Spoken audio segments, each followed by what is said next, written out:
Dita e 65 e protestës nuk është thjesht një numër, por është histori.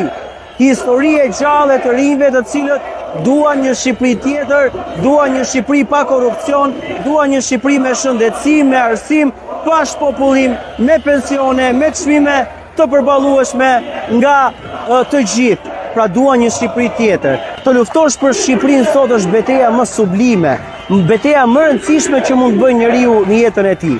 Të luftoj për të ardhmen e tij, për familjen e tij, për fëmijët e tij, për dinjitetin e tij, sepse kjo qeveri, ky pushtet, kjo politik 36 vjeçare nuk ka luftuar asnjëherë për shqiptarin e ndershëm, për shqiptarin e mirë, ka luftuar vetëm për xhepat e vet. Dhe ka ardhur koha që Shqipëria dhe shqiptarët të luftojnë për dinjitetin e tyre, për shëndetësinë, për arsimin, kundër shpopullimit, për çmime të përballueshme, për pensione të mira, për rroga të mira. Kjo do na bëjë që të jetojmë në Shqipëri dhe të ndërtojmë jetën në Shqipëri. Të tjerat pastaj janë propagandë.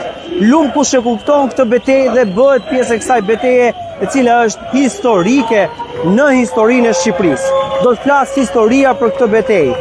Do të flas historia, do të flasin fëmijët tanë, do të flasin nipërit tanë, të gjithë do flasin për këtë betejë sepse është e para herë që zhvillohet, që shqiptarët luftojnë për veten e tyre, jo se i ka thirrur partia, por se i ka thirrur Shqipëria.